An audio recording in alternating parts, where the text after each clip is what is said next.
I suppose the popular saying, please all, please none, applies quite comfortably to me.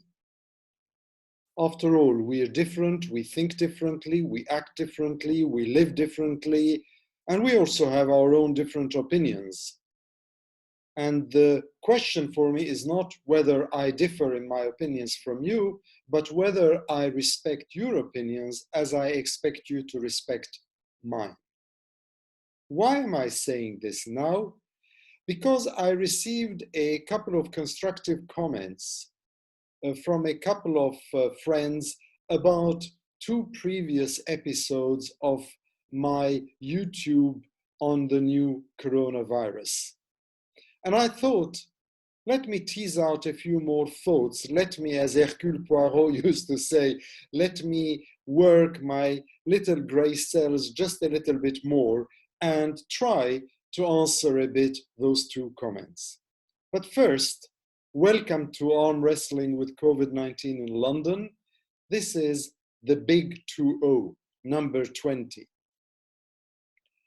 The first comment I got was from a colleague, a friend, who basically talked about my equivalence or the dichotomy or the causal nexus that I established between health on the one hand and economy on the other when it comes to things like lockdowns, like the extent to which the government would help employees across different disciplines in a national emergency such as COVID-19.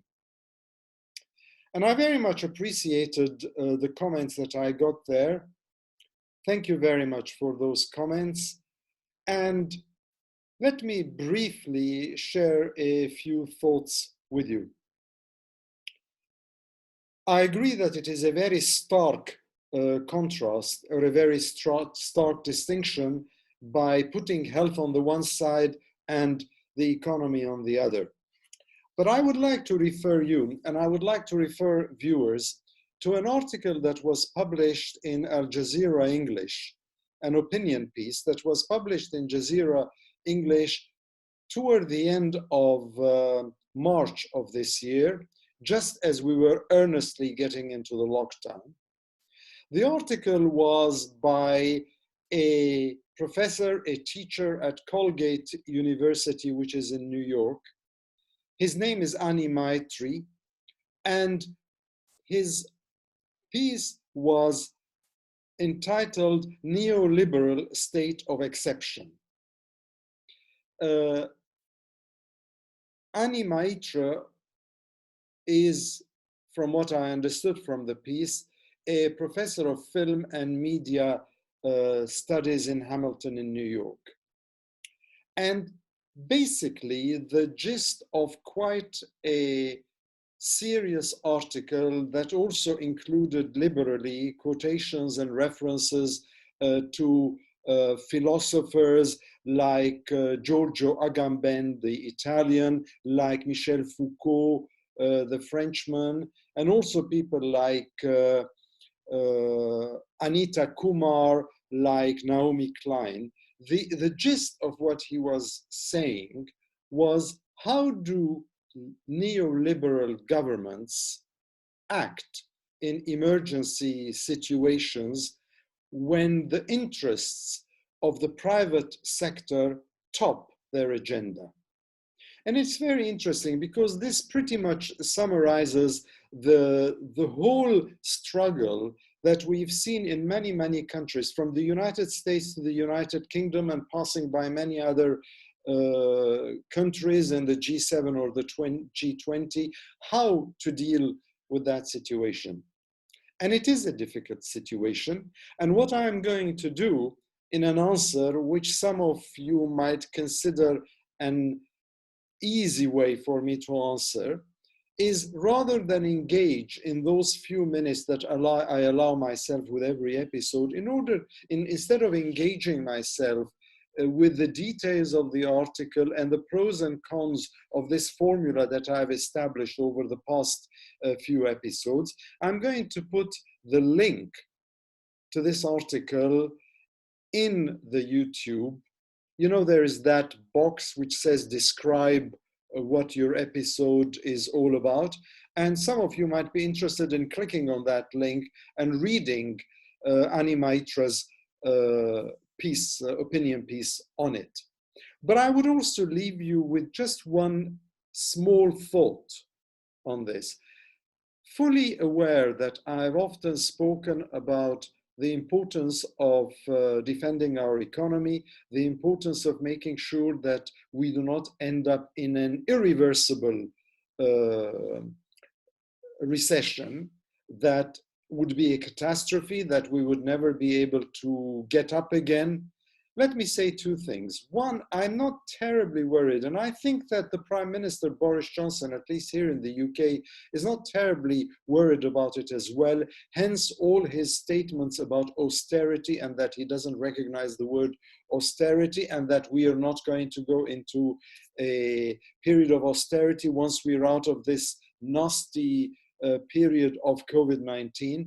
I think he's saying that because at the end of the day, what government is doing is borrowing tons of money from the Central Bank of England, and the Central Bank is quite happy giving tons of money to the government to keep it afloat.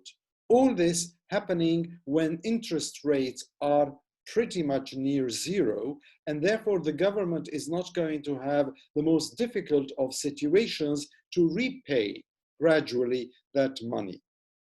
But the second point I would also make, in addition to this, and directly relating to what the colleague, the friend, the commentator said a couple of weeks ago, is that, okay, I have established a connection, a nexus between health on the one hand and economy on the other.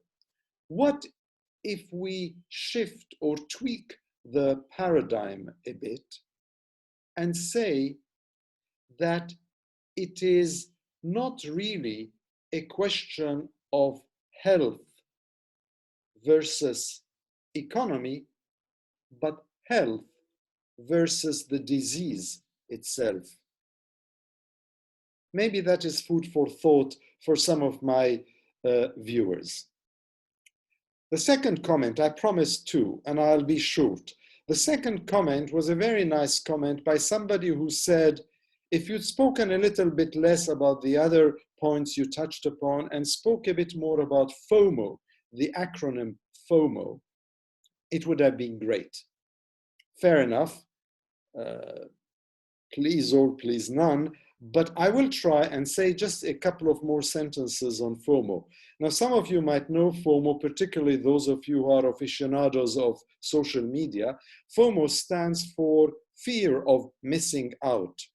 In other words, the tension there is, the fear that there is that I have to be alert every single minute. I have to be sure that I do everything. I don't miss out on what's happening in my little world. And that is because social media goes so fast that we have to pretty much chase social media, not necessarily follow social media. And I think it also implies a certain amount of consumerism and a certain amount of greed. And both terms do not totally cancel each other out. That we have to be sure that we are in the loop rather than out of the loop. Well, fair enough. There are people, and you more so the younger generations, people far younger than I, who are far more adept with social media, who desperately want to know everything, do everything. Consumerism, yes, there is consumerism. People thrive on this because they're selling products, they're selling services. But there is also greed because we should know our own levels, our own values, our own elements, our own level of communication, rather than constantly say, oh yes, let me read that article, another one. Let me check once again my social media. Let me do this, let me do that. And perhaps, I suppose, one way of answering this comment would be not necessarily to throw out so many isms as much as to say that there is an opposite to FOMO. And the opposite to FOMO in the vernacular, in the local communication skills is JOMO. And what does JOMO stand for? It stands for the joy of missing out. So just as I said earlier, health versus economy, or health versus the disease, in this matter as well, much as I always like to be on top of things, or I always like to know more, but I always limit myself to my little playground, between inverted commas, or to my own area of expertise or areas of expertise, rather than want to know everything about everything. And there, I think it is FOMO versus JOMO. I leave it here, food for thought. I hope I made sense with some of what I said. And until number 21, take care.